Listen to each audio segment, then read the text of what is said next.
Mesdames et messieurs, bonjour, bienvenue dans cette grande édition de vos nouvelles. À la une, la construction du pont qui réunit l'avenue Lubuye et Kalenge, lancée par le député provincial Alexis Katempa, est toujours inachevée. 9 mois après les débuts de travaux, les habitants de Lubuye et ceux de Kalenge ont rappelé à cet élu du peuple d'achever ce qu'il a commencé, car construire sans terminer, c'est détruire, ont-ils ajouté. Voici les reportages de Céline Kolongo et de Jimmy Lessiel. Entre les avenues Kalenge et Lubuye se trouve une rivière appelée Lubuye. Pour quitter l'avenue Kalenge, les habitants font face à une énorme difficulté de traverser, car aucun pont n'est jeté sur la rivière. Du coup, ils sont obligés de marcher dans les eaux de la rivière pour atteindre l'autre rive. Même sort pour le tout petit qui se livre au même exercice. Il faut signaler que le marché où s'approvisionnent en denrées alimentaires les habitants de Kalenge se trouve sur l'avenue Lubuye. Même chose pour les écoles primaires. Voilà l'une des raisons du pénible passage dans la rivière Lubuye. Cette demoiselle témoigne de la réalité vécue. Il faut éviter de moment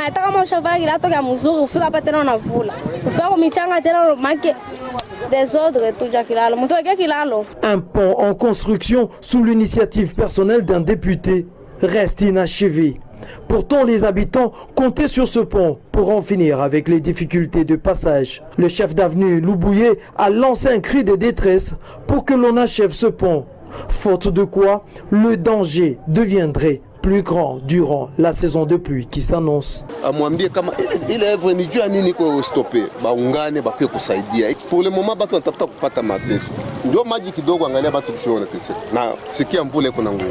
une fois tout Lubuye yale mama ni mateso na hapa tutasimama de façon mama yangu kisi banapitaka hapa ni birefu. Ce coin de la ville semble être oublié par les autorités tant urbaines que communales. Le chef des blocs, Gérard Mombi, représentant le chef de l'avenue Kalenge, remercie vivement le gouvernement de la province du Tanganyika de les avoir soutenus dans les opérations de ratissage des jeunes délinquants qui sèment l'insécurité dans cette partie de la ville. Samuel Mwamba pour le détail.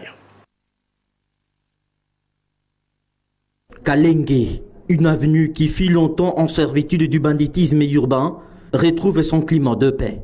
Car le groupe de jeunes délinquants dénommé B6, qui s'émet l'insécurité sur cette avenue, vient d'être mis hors état de nuire. Ceci grâce à une série de mécanismes entrepris par le chef de cette entité. Ainsi, la situation sécuritaire est devenue relativement calme sur l'avenue Kalenge. Les chefs des blocs de cette avenue, Gérard Mombi, remercie vivement le gouvernement de la province du Tanganyika de les avoir soutenus dans les opérations de ratissage de jeunes délinquants. Na Mungu alisaidia sababu kulikuwa kigundi ambayo ilikuwa inatoka kule ngambo ya Babuyu, bilikuwa wanaitwa kigundi ya babe sisi, balikuwa tu babiana basuja ambao bilikuwa banapenda kiasi bakie kutia ingine ekipe yabo kumugini yetu wa Kalenge. Na wakati tulipata ile habari na tukaitisha nani babiana betu tukabashauria na bakatusikia na mpaka hivi antuka kimya kiko. En ce moment, l'avenue Kalenge respire en paix. Même l'eau des robinets coule normalement. Mais malheureusement, sur l'avenue Kalenge, il ne se pose qu'un petit problème. À en croire le chef des blocs Gérard Mombi, les petits ponts qui reliaient jadis l'avenue Kalenge 1 à l'avenue Kalenge 2 a été emporté par les eaux de pluie. Maintenant, il ne reste qu'un ravin constituant une entrave pour les habitants de l'avenue Kalenge. Mvula ya kila siku ndio erosion inatoka ikaanza kubomola bulongo, mwisho kilalo ikaenda. Ndio maana hivi tunakosa kilalo na tunakosa njia kupitia. Les chefs de l'avenue Kalenge suggèrent au gouvernement provincial du Tanganyika de bien vouloir amorcer les travaux de désenclavement de l'avenue Kalenge car les infrastructures routières posent encore problème. Et puis dans le quartier Joseph, précisément sur l'avenue Lubuye, depuis 2 mois, l'extraction des sables est devenue un véritable gagne-pain pour certains habitants qui, selon les chefs de cette partie, cette pratique met en danger les domiciles et les habitants de son entité. Les détails avec Céline Kolongo. La rivière située sur le long de la rivière Lubuye est transformée en une petite carrière d'extraction des sables.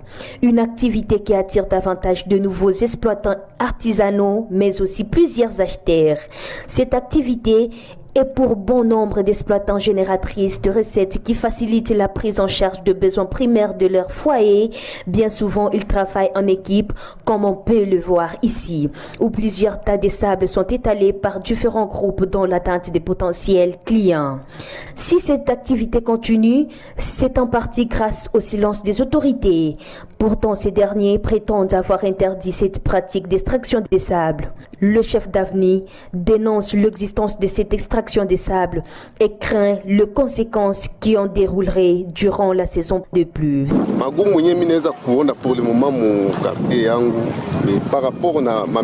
Avant de parler de nos différentes difficultés, nous tenons d'abord à remercier la gouverneure de province, Julie Nkongwa-Bayuma, qui a mis à notre disposition des puits d'eau qui mettent désormais fin au problème des manques d'eau. Et après les problèmes auxquels nous faisons face ici quotidiennement, sont notamment liés à une exploitation illicite du sable qui met plusieurs domiciles et des habitants en danger. Nous craignons également les inondations qui peuvent surgir dans les prochains jours et surtout que le sont pendant la période des pluies. Pata ma difficulté kama maji na kuya juu peko na chimba même temps volume ya maji itaongezeka. Hii mtoni itaprovoke inondation kesho. Haitakuwa malalamiko kwa chef wa mine wala nani, itakuwa kwa chef wa mugini ndio aliruhusu hiki kitu. Au regard de cette réalité, le risque de voir la rivière creuser un profond fossé entre Kalenge et Lubouye est plus que jamais imminent. Au regard des affrontements qui ont eu lieu au village Molongué les dimanches derniers, les coordonnateurs de la société civile tanganyika, Modeste Kabazi, s'est dit préoccupé et remet en cause les mécanismes entrepris par le gouvernement provincial du Tanganyika pour pacifier les villages en conflit. Selon lui, ces mécanismes ne sont pas efficaces. Suivez. Le gouvernement doit s'impliquer parce qu'en fait, tous ceux-là qui vont y aller là-bas, s'ils viennent en appui au gouvernement. Moi, je crois que c'est la question de la sécurité, c'est souvent, on l'a souvent dit, même quand la MONUSCO était ici, même quand ceux-là qui sont impliqués, ils disent que la paix et la sécurité, c'est de l'apanage, c'est le devoir du gouvernement. Alors, on n'est pas si impliqué, je crois que c'est une faute. Sur l'axe Bendera, où chaque jour il n'y a pas un seul jour, ou pas une semaine, voudrais-je dire, bon, qu'il n'y a pas d'incident malheureux de ce côté-là. Bon, du côté de nous, c'est encore à ce jour un peu calme, mais nous attendons avec l'action que nous venons de mener, donc en mettant les chefs coutumiers. Bon, nous pensons que s'il y a des chefs coutumiers qui sont responsables, ils peuvent devoir aussi travailler de manière à ce que la paix aussi puisse revenir de ce côté-là. Donc la paix et la sécurité, les deux à la fois. Espérons que ça va être calme, comme partout ailleurs. Mais nous sommes en train de déplorer l'axe Bendera, là où il ne se passe pas une semaine sans que l'on puisse déplorer des incidents malheureux. Pas plus tard qu'avant-hier, il y a eu même des viols au niveau d'un village qu'on appelle Kiabaloum. Donc voilà ce qui est en train de se passer là, c'est déplorable. Moi je crois qu'on doit travailler beaucoup plus en profondeur sur cet axe-là. Certains habitants qui voyagent souvent ne cessent de se plaindre de suite, entre guillemets, des multiplicités des taxes au port public de Kalemi. Parmi les taxes qui sont à la base de ces plaintes, on cite notamment la taxe des 1000 francs congolais perçus par les services de l'UGN aux frontières. Contacté à ce sujet, le chef de poste de l'UGN aux frontières, Tony Katongola, a éclairé la lanterne sur ces points, tout en rappelant les Tanganyikais le rôle que jouent ces services non seulement sanitaires, mais aussi taxateurs. Suivez. Pour moi, c'est que vous devez savoir, nous sommes un service taxateur. Nous avons deux missions. Nous avons la mission sanitaire et la mission financière. Alors, tout ce que nous faisons, ça doit procurer l'argent. Notre mission, principalement, c'est quoi? C'est faire, c'est faire contrôle sanitaire dans toutes les frontières de la République démocratique du Congo. Et tout ce que nous allons faire, ça doit procurer de l'argent. Ce que je peux dire, c'est un petit conseil. Les jeunes aux frontières, c'est un service médical. Nous dépendons du ministère de la Santé.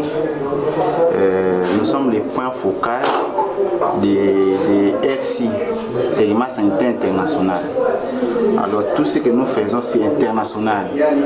C'est les mêmes règlements sanitaires que nous utilisons ici et les mêmes règlements sanitaires que Goma d'autres pays utilisent. Vous voyez, nous avons un grand rôle à jouer aux frontières. Parce que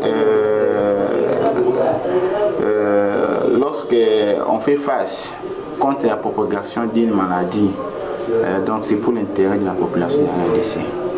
Mais ce qu'ils doivent savoir, en dehors des services médicaux, nous sommes aussi un service terre à terre. Et un jour, vous voyez qu'ils viennent aux frontières en train de taxer quelque chose, donc ne soyez pas vraiment étonnés. Parce que l'État congolais donne ces pouvoirs-là. Notre mandat, c'est protéger les pays contre la propagation internationale des maladies. C'est-à-dire quoi? Lorsqu'on parle d'une maladie quelconque à potentiel épidémique, soit à Kigoma, soit ici chez nous, ce que nous allons faire, c'est-à-dire c'est limiter cette chaîne de propagation, de contamination, que ça ne puisse pas aller de l'autre côté. Et cette maladie qu'on parle de l'autre côté, que ça ne puisse pas entrer ici chez nous. C'est ça notre mandat. On a quelques matériels nécessaires, des premières nécessités. Mais les matériels suffisamment, ça dépend des maladies. Alors, premièrement, nous sommes basés beaucoup plus sur l'observation visuelle. Alors, on peut détecter quelque chose par rapport à l'observation visuelle. On sait bien que non, ce type, soit cette dame, elle ne se sent pas bien. Donc, par rapport à ça. Alors, pour le matériel, nous avons quelques matériels. On manque aussi d'autres matériels. Mais on a quand même d'autres matériels. Mais chez nous, on ne confirme pas les cas. On se limite par les cas suspects.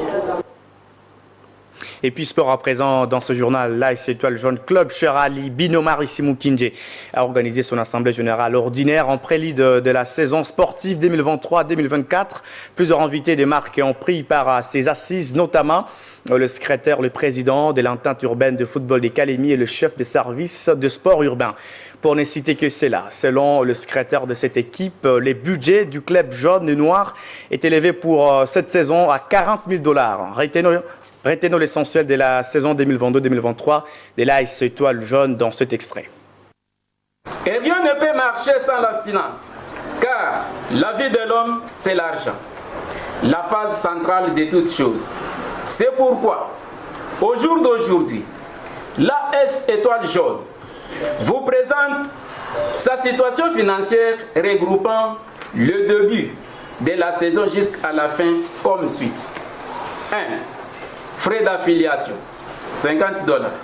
Fiche d'engagement, assurance, achat licence pour 30 joueurs, pour 25 joueurs, validation, achat de 4 paires de varaises pour cette saison, achat 10 ballons, achat de gants local pour 19 matchs, assistance des joueurs, transport pour 19 matchs, affiliation championnat provincial, cotisation équipe à la FECOFA, cotisation des membres à la FECOFA.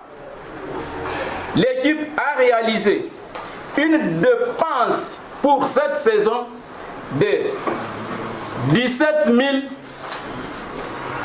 580 pour la saison qui vient de s'achever 2022-2023. En ce qui nous concerne, le patrimoine de l'équipe, puisque c'est l'assemblée, il fallait que nous expliquions l'assemblée, les biens ou bien le patrimoine de l'équipe, que l'assemblée sache. Pour l'AS Étoile Jaune, le patrimoine de l'équipe, nous allons les citer en passant. 1. Il y a 20 jeux de varaises, 40 bottines pour les joueurs, 10 ballons, 8 gants, 60 bancs, matelas, nous avons 16 matelas de joueurs. Il y a 8 casseroles pour les joueurs. Nous avons 32 assiettes. Martin Fayoulou se remet dans les rails et annonce sa candidature dans le tout prochain jour pour la présidentielle des décembre prochain. C'est ce que commentent les médias et journaux parus le matin de ce mardi à Kinshasa. Melchior Katontoulou pour la note des revues de presse.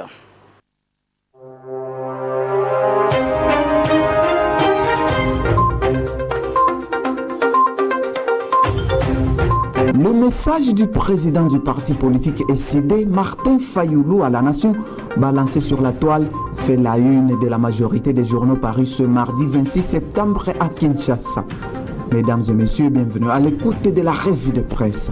Après un temps d'hésitation, rapporte Forum des As, le président de l'SCD, Martin Fayoulou, a, via son message à la ville et au monde, décidé de réintégrer les processus électoraux en cours.